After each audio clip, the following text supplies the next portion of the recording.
നമസ്കാരം. കേരളത്തിന്റെ സാമൂഹിക ഭൂപടത്തിൽ ദശകങ്ങൾക്ക് മുമ്പ് മുഴങ്ങിക്കേട്ട ഒരു പ്രസ്താവനയുണ്ട്.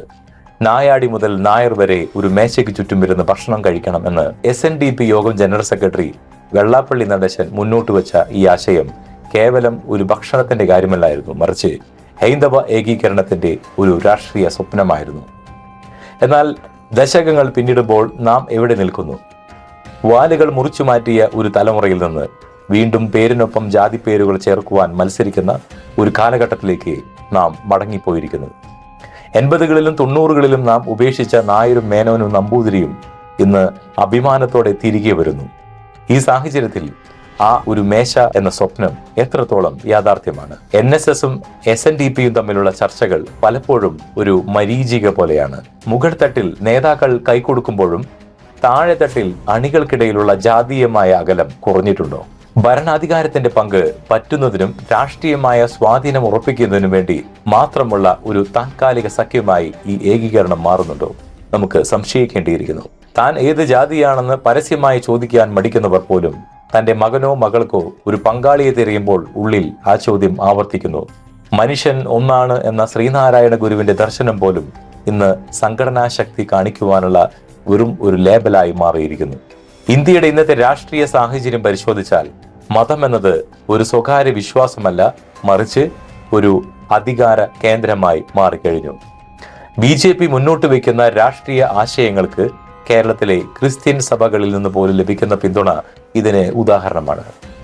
തങ്ങളുടെ സാമ്പത്തിക സുരക്ഷിതത്വവും അസ്തിത്വവും ഉറപ്പാക്കുവാൻ രാഷ്ട്രീയമായി കൂടിച്ചേരലുകൾ അത്യാവശ്യമാണെന്ന് ഓരോ മതവിഭാഗവും തിരിച്ചറിയുന്നു.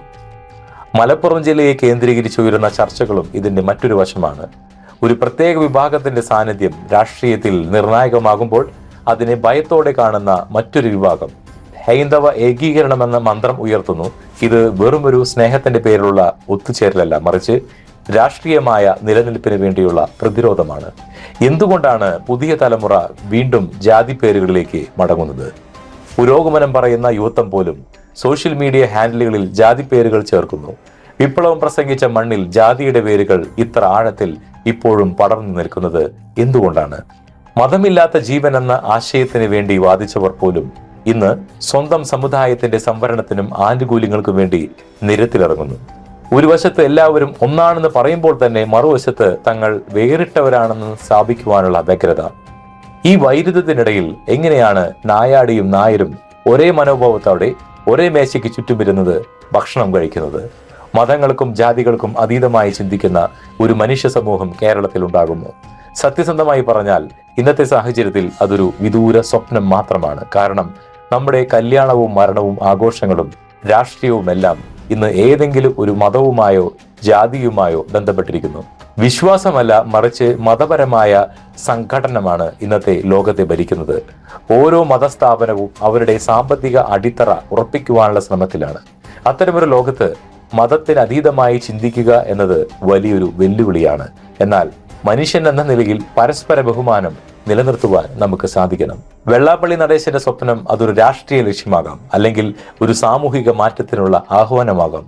എന്നാൽ അത് യാഥാർത്ഥ്യമാകണമെങ്കിൽ വേണ്ടത് നേതാക്കളുടെ ചർച്ചകളല്ല, മറിച്ച് ഓരോ വ്യക്തിയുടെയും മനസ്സിലെ ജാതിബോധം ഇല്ലാതാകുകയാണ്. അധികാരത്തിന് വേണ്ടിയുള്ള മതരാഷ്ട്രീയമല്ല, മറിച്ച് മനുഷ്യന്റെ പുരോഗതിക്ക് വേണ്ടിയുള്ള മതേതര ചിന്താഗതിയാണ് നമുക്ക് ആവശ്യം. ജാതിയുടെയും മതത്തിന്റെയും വേലികെട്ടുകൾ ഉയർത്തിക്കൊണ്ട് നമുക്ക് ഒരു പുതിയ കേരളം കെട്ടിപ്പടുക്കുവാൻ കഴിയില്ല. ചിന്തിക്കുക, നമ്മൾ ആദ്യം മനുഷ്യരാണോ അതോ വെറും വോട്ട് ബാങ്കുകളോ? നന്ദി.